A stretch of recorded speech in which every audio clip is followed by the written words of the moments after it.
त्याच्यापूर्वी सभापती महोदय एक विनंती आहे की ऑर्डर ऑफ द डे मध्ये प्रश्नोत्तराच्या नंतर लगेच लक्षवेधी होती. 260 आला, आम्ही त्याचा सन्मान केला. मी समजू शकतो शेतकऱ्यांचा विषय होता. लगेच बिल आलं. मला विनंती सभापती महोदय अशी करायची आहे, 2 बिल आली. मला विनंती अशी करायची आहे की मागच्या हाऊसच्या वेळेस याची आपली चर्चा झाली होती हाऊसमध्ये आणि त्यानंतर एक समिती गठीत केली होती. मला विनंती अशी आहे त्या समितीचा अहवाल आणला पाहिजे. लोअर हाऊस अप्पर हाऊसचं कोऑर्डिनेशन असेल.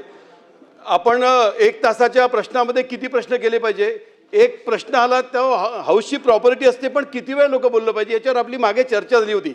मला विनंती तुम्हाला अशी करायची आहे, या विषयातला अहवाल लवकर आणला पाहिजे आणि पुढच्या हाऊसच्या सुरुवातीला हे जे बिहेवियरल अप्रोच आपल्या सभागृहामध्ये आहे या विषयाची पहिली चर्चा झाली पाहिजे आणि याची विनंती तुम्हाला सगळ्यांना करायची आहे. सभापती महोदय, मी जगामध्ये चाललेल्या क्रीडा क्षेत्राच्या विषयामध्ये एक क्रांतिकारी दालन उभं होतोय. त्या दालनाकडे सभागृहाचं आणि त्या माध्यमातून महाराष्ट्रातल्या क्रीडा क्षेत्रातल्या लोकांचं लक्ष वेधू इच्छितो.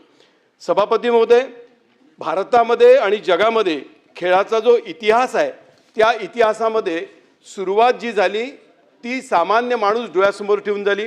कुठलंही गॅझेट नव्हतं. माणसं खेळ खेळायची आणि नंतरच्या कालावधीमध्ये एक लाकूड नावाचं गॅझेट आलं आणि त्यानंतर मग कबड्डी बदलली, खो खो आला, खो खोच्या माध्यमातून मलखांब आला आणि मग लक्षात असं आलं सभापती महोदय की रस्त्यावरचा क्रीडांगणावरचा खेळ हळूहळू सभापती महोदय हा दालनांमध्ये आला, कॅम्पसेसमध्ये आलात आणि इंडोरमध्ये आलात. क्रीडा जगताच्या इतिहासामध्ये सभापती महोदय फार मोठ्या प्रमाणामध्ये उत्क्रांती होत गेली. खुल्या आकाशातले खेळ हळूहळू जे बदललेत ते मॅटवरती आलेत आणि अशा सगळ्या प्रवासामध्ये सभापती महोदय गॅझेटचं रूपांतर बदललं आणि जगामध्ये एक डिजिटल क्रांती आली.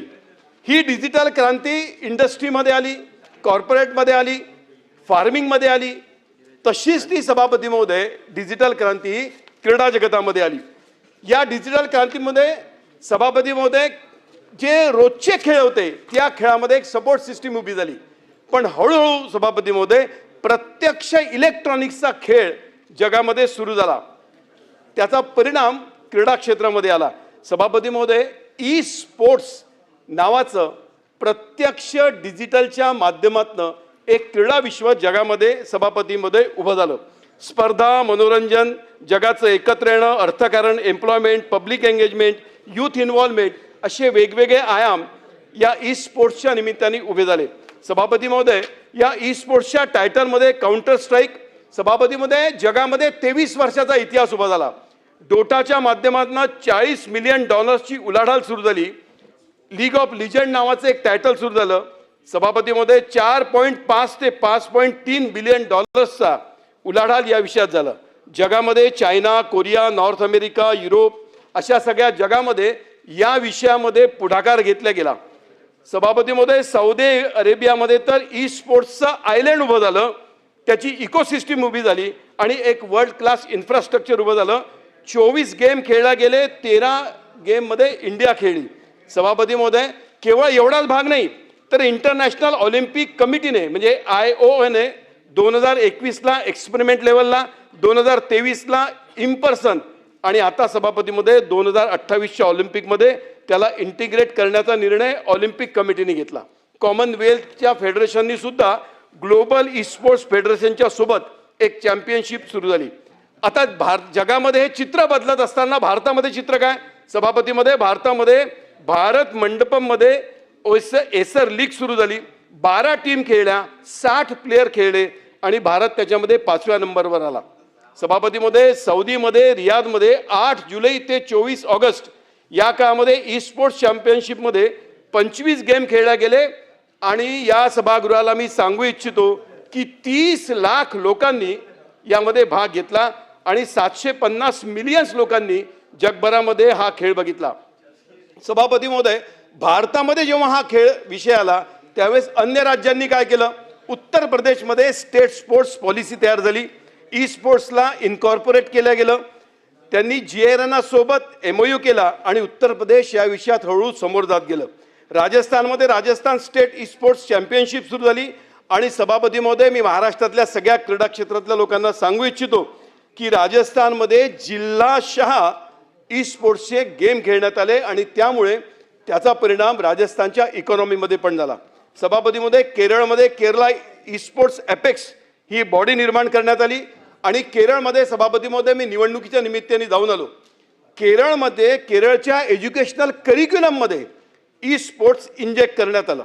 सभापती महोदय, या विषयाच्या संबंधात वेगवेगळे चर्चा, वेगवेगळे आयाम, आत्तासुद्धा मी काही सदस्यांशी माझी लक्षवेधी जेव्हा दिसली त्या लोकांशी बोललो. या विषयात फार वेगवेगळ्या चर्चा समाजामध्ये आहेत. पण याचा रिसर्च काय म्हणतो सभापती महोदय? इंडियन ई स्पोर्ट्स मार्केट येत्या 8 वर्षामध्ये $239 मिलियन ते $1 बिलियन राहणार आहे. हा झाला एक इकॉनॉमिकल अँगल. पण याचा सभापती महोदय एक सायकोलॉजिकल अँगल पण आहे. ई स्पोर्ट्समध्ये खेळणारा खेळाडू हा जास्त लॉजिकल असतो, तो स्ट्रॅटेजी मॅनेजमेंटमध्ये स्ट्रॉंग असतो, त्याचं डिसिजन मेकिंग कॅपॅसिटी वाढते, मल्टीटास्किंग वाढतं, ॲनालायझिंग कॅपॅसिटी वाढते, रिस्क मॅनेजमेंट वाढते आणि सगळ्यात महत्त्वाचं पेशन्सचं प्रज्ञाचक्षू विकसित केलं जातं. सभापती महोदय, सध्या जगामध्ये फुटबॉलचा माहोल आहे. पोर्तुगीज खेळाडू रोनाल्डोचा इंटरव्ह्यू आहे. तो असं म्हणतो की मी मैदानावर इतका इफिशियंट का असतो? कारण मी ई स्पोर्ट्सचा प्लेअर आहे. ब्राझीलचा जो नेमार आहे, ज्याची फार मोठी चर्चा आहे सभापती महोदय, तो असं म्हणतो की ई स्पोर्ट्स खेळल्यामुळे रिफ्लेक्स टाईम माझं डेव्हलप झालं, माझं रिॲक्शन टाईम डेव्हलप झालं आणि टाईम मॅनेजमेंटमध्ये मी इम्प्रूव्हमेंट करू शकलो. सभापती महोदय, या विषयाचं एक सोशल अँगलसुद्धा आहे. वयाच्या 12व्या वर्षापासून या खेळामध्ये मुलं उतरतात.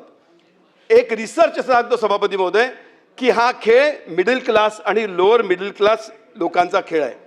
सगळ्यात महत्त्वाचं सभापती महोदय, मी सभागृहाच्या माध्यमातून क्रीडा क्षेत्रातल्या लोकांना सांगू इच्छितो की ई स्पोर्ट्सच्या माध्यमातून जे एम्प्लॉयमेंट जनरेशन होणार आहे ते स्किल बेस आहे. Event production, broadcasting, in game observer, shoutcaster, analytic, broadcaster engineer, directors, head coaches, फार मोठी यादी आहे सभापती महोदय. फार मोठ्या प्रमाणात त्याच्यामधनं एम्प्लॉयमेंट जनरेट होणार आहे. आता या विषयातली सभापती महोदय महाराष्ट्रातली स्ट्रेंथ आहे.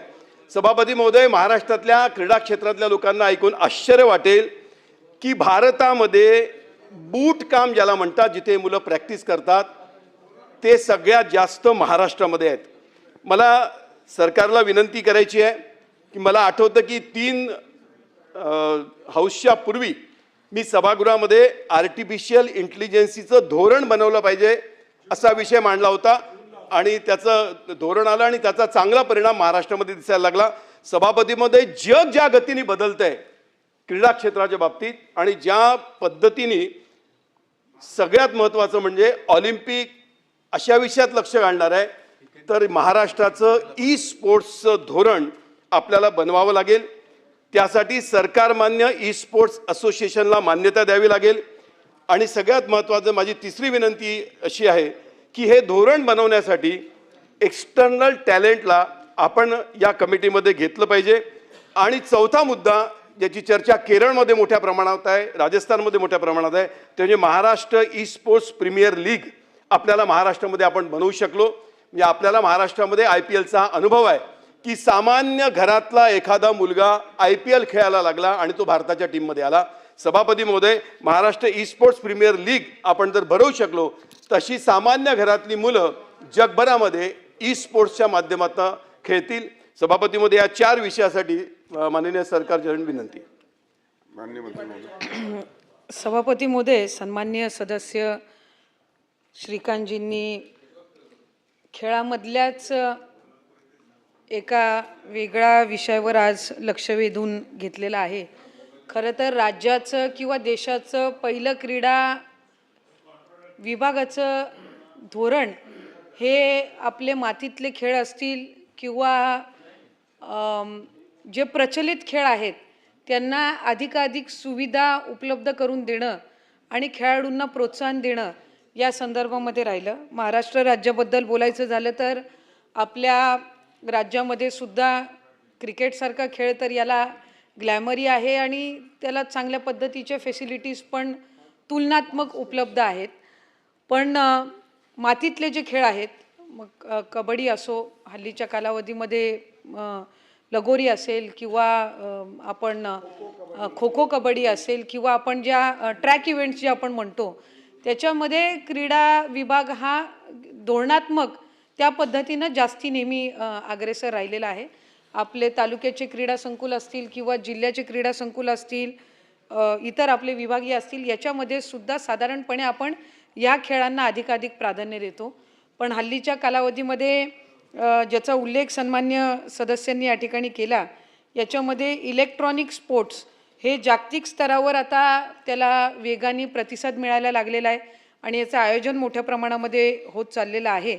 आणि भारत सरकारच्या युवा कार्यक्रम आणि क्रीडा मंत्रालयाने ई स्पोर्ट्सचा समावेश हा बहुक्रीडा स्पर्धेचा म्हणजे मल्टी स्पोर्ट्स इव्हेंट्स ह्या चौकटीमध्ये त्यांनी तो ठेवलेला आहे. 2023च्या एशियन गेम्समध्ये ई स्पोर्ट्स या खेळाला त्यांनी अधिकृत समावेशसुद्धा दिला आणि याच्यात महाराष्ट्रातील सुद्धा 5 खेळाडूंचा सहभाग होता.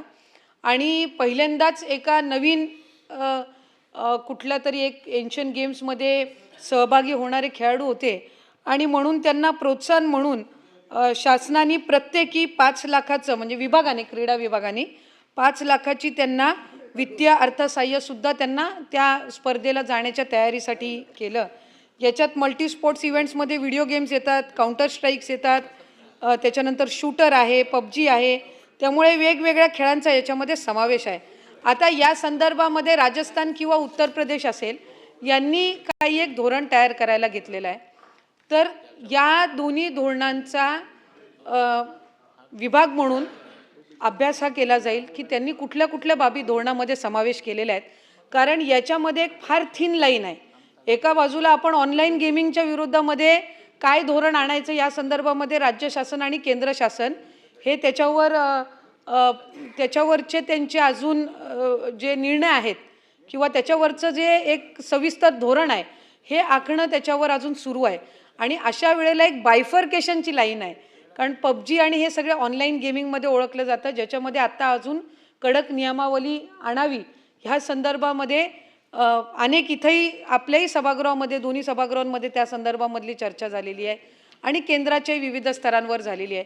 त्यामुळे त्याचं एक बायफर्केशन होणं की इलेक्ट्रॉनिक स्पोर्ट्समध्ये ई स्पोर्ट्समध्ये समावेश करत असताना नेमकं त्याच्यातल्या कुठल्या स्पोर्ट्सचा आपण समावेश धोरणामध्ये करावा आणि कुठल्या याच्यामध्ये जे रिस्ट्रिक्शन्स आहेत हे ठेवले गेले पाहिजेत याच्यावर बारकाईनं अभ्यास होणं हे गरजेचं आहे. हे होत असताना कौशल्य विकास असेल, उच्च व तंत्र शिक्षण विभाग असेल, शालेय शिक्षण विभाग असेल, बाल विकास असेल ह्यांच्यासोबत सुद्धा आणि गृह विभाग ह्यांच्यासोबत सुद्धा समन्वय साधून हे धोरण आखणं हे गरजेचं आहे. कारण त्याचा कुठेही दुष्परिणाम हा होता कामा नये याची दक्षता ही त्यानिमित्ताने घेतली गेली पाहिजे. आणि एका बाजूला आपण स्मार्टफोन्सचा किंवा स्क्रीन टाईमचा वापर हा एका बाजूला आपण कमी करणं मुलांच्या हेल्थच्या दृष्टिकोनातून तर त्या ह्याच्यानी करत असल्यामुळे याच्या संदर्भातलं एक सविस्तर धोरण आणि ज्या राज्यांनी याचं धोरण तयार केलेलं आहे त्यांनीसुद्धा काय गोष्टींचा समावेश केलेला आहे आणि काय आणखीन नव्याने गोष्टी आपल्याला याच्यामध्ये समावेश कराव्या लागतील याच्या संदर्भातला सविस्तर अभ्यास करून क्रीडा विभागाच्या वतीने याचं धोरण तयार केलं जाईल आणि ते शासनाकडे त्या संदर्भातलं दिलं जाईल. तत्पूर्वी ज्या खेळांना इंटरनॅशनल म्हणजे एशियन गेम्समध्ये किंवा इतर याच्यामध्ये मान्यता इंटरनॅशनल गेम्समध्ये जर त्याला स्पर्धांमध्ये मान्यता दिली गेली असेल तर ऑलिम्पिक असोसिएशन असेल ऑलरेडी आहे, एशियन गेम्समध्ये आहे, महाराष्ट्रातले 5 खेळाडू गेले, त्यांना आपण अर्थसहाय्य पण केलं. पण त्याची अर्थसहाय्य करत असताना त्याच्यातल्या गेम्स कुठल्या गेम्समध्ये ते सहभागी होत आहेत ते ऑफिशियली इंटरनॅशनल स्पर्धेमध्ये जात होते म्हणून ते शासनाकडून करण्यात आलेलं होतं. तर एकंदरीत ह्याचं धोरण आखत असताना याच्यामध्ये किती खेळाडू असतील, कुठल्या गेम्समध्ये असेल ह्या संदर्भातलं सविस्तर त्याचा अभ्यास करून ह्या धोरणावर काम हे केलं जाईल. सभापती महोदय, अतिशय इंटरेस्टिंग